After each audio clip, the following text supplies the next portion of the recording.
So I reached out to Oakland University after last night's win against Kentucky, and they've moved on. They've got another game coming up, of course, this weekend, and said, what the hell? See if Greg Kampe's available. We've done that during the tournament over the years, and Greg Kampe from Oakland University joins us on 365 Sports. Coach, I know you're awfully and incredibly busy. What have the last, let's say, 18 hours or so been like for you? Hell. Absolute hell. All I do is talk, and I love talking, but I never thought I'd hate it. It's been nonstop. The only time it was nonstop was from about 2 in the morning to 4 in the morning. But then I had to answer my text messages. I had 1,300 text messages, and you don't want to answer them during the day, because if you do, then they'll text back, and then instead of 1,300, you have 2,600, right? So I got through to all but about 150. And just now before I got on, I looked at my phone, and I'm back up to 480. So tonight at 2 o'clock, I'll get up again and try and finish it off. Coach, I knew going into the game after reading about you guys and seeing what you that Jack Gohlke was a 3-point shooter, and that's what you talked about. But we just saw his shot chart, and I didn't realize that he is exclusively a 3-point shooter. When he does take a shot close to the basket, do you worry that his depth perception might be off for a second? No, I make it go again on a treadmill if he shoots 2. I don't want him shooting any 2s. He's a 3-point shooter. And then if he shoots a 2, it means he's got to dribble it. So if he dribbles it, he'll probably turn it over. So I don't want that. Yeah, he does a lot of does those catch and shoots. He doesn't even take a step or two. He's just, boom, he's ready. Right. Or a shot fake and you fly by and then he shoots it, So I had a guy a couple of years ago. He actually, in Dallas now, he's with the Mavericks as their video coordinator, a guy named Max Hooper. And he went through the season with 245 shots, and they were all 3s. He's the only guy in the history of college basketball to do that. So it's not unusual here. We like that. Coach, I really enjoyed your post-game interview last night, you and Jack Gohlke, and he had the great line to end it about, we're not a Cinderella. I just thought it was a great sign-off. You mentioned during that interview of you're going to enjoy it, but you have games to play. So how did you enjoy last night, and how quickly did you get back to work and focusing on the next one? Well, we got through, watched a little bit, got back to the hotel, and we had dinner, and we had a riot at dinner because Gohlke's turned into some, social media sports hero or something. Yeah. Somebody tweeted out something like, this Oakland Jack Gohlke just beat 5 pros at Kentucky, and he'll probably be an insurance salesman next year. So our players were like singing like a good neighbor, Jack Gohlke's there. I mean, we had a great time last night, and then we put them to bed and we got to work, and we're just trying to worry about, NC State right now. That's all we're trying to get done. Have you even thought about the value of what and I know you would like to have 5 more, but the value of that publicity means to the program and the university you love so much? Oh yeah. I mean, it's, I'm trying to keep the players away from that, but they're going down in history. They'll be invited back every 10 years.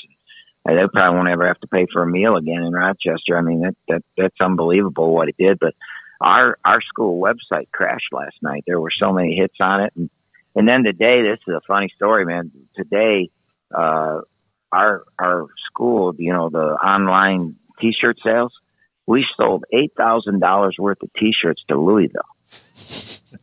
Yeah. I mean, not to the school. I mean, just people in Louisville, Kentucky, using their credit card to buy Oakland T-shirts. It was like, I don't know if the word went out in Louisville, everybody buy an Oakland shirt for our game next year with Kentucky, or we're just going to drive around the state of Kentucky wearing Oakland shirts just to rub it into the Blue Bloods' heads or something. I don't know. $8,000 worth of shirts from bought in Louisville is just insane. Coach, one of the best parts about March Madness is you get to find out about programs like yours, and this is not your first trip there, obviously the 4th time you've been there, but the more you learn about, this is a small town school. I mean, your dentist's son is on the team. His dad is taking pictures as a credentialed media member. That does not happen everywhere, and it's such a unique and cool story. What is, the vibe? Does it feel like you're small town? You've been there for 40 years. It's just something so bucolic and different than we normally get. if you saw this as a Disney movie, you would say this ain't real. I mean, it's crazy that, his dad played for me, and his dad was, he could get the jump ball for us. So he's 6'9", and he could get me the jump ball, but he would go get me very many points. But I tell him, you're the best recruiter I ever had because I got your son because of you, and he's player of the year in our league. So, it's crazy. And his mom's my dentist, and kids sat on my lap when he was 4 years old, came to my camp. I mean, it's just unbelievable story. And no, we're not that small. I mean, we're a suburb of Detroit, which is, one of the 10 largest media markets in the country. So it seems like it might be a small town though, but it's a suburb, there's a ton of people around. We have a great fan base. We've got 20,000 students at Oakland.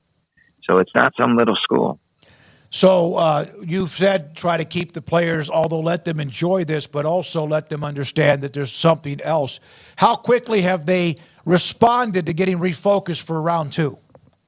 Well, I said that before I got to the locker room, right? That was right after the game on the court.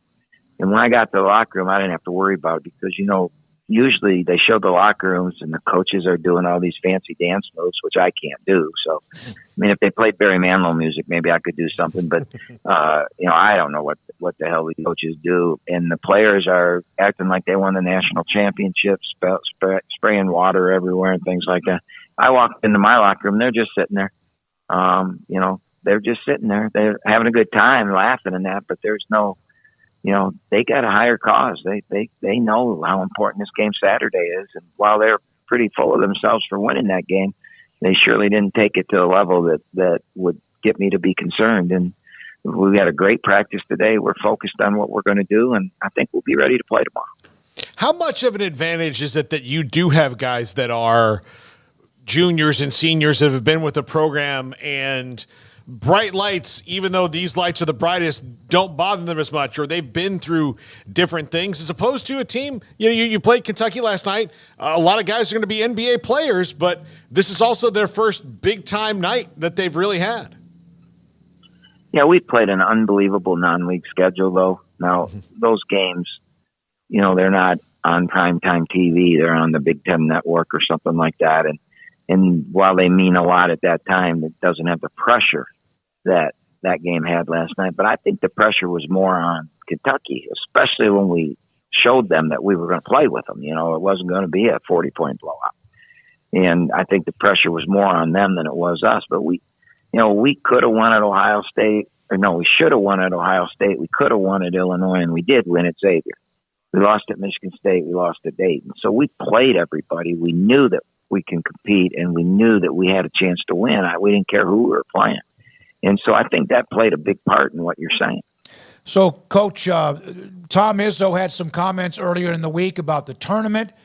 Greg Sankey, the SEC commissioner, was talking about things are changing when it comes to the mid-majors. And how much of that trickled? We had John Gallagher, coach at Manhattan, and, of course, he was at Hartford. We've had him on the last 3 or 4 years. They opened up the year Baylor won the national title with Baylor. He's been a great guest for ours. How much of those comments trickled into the mid-major programs, coaches, and fans? No, they're wrong. They're absolutely wrong.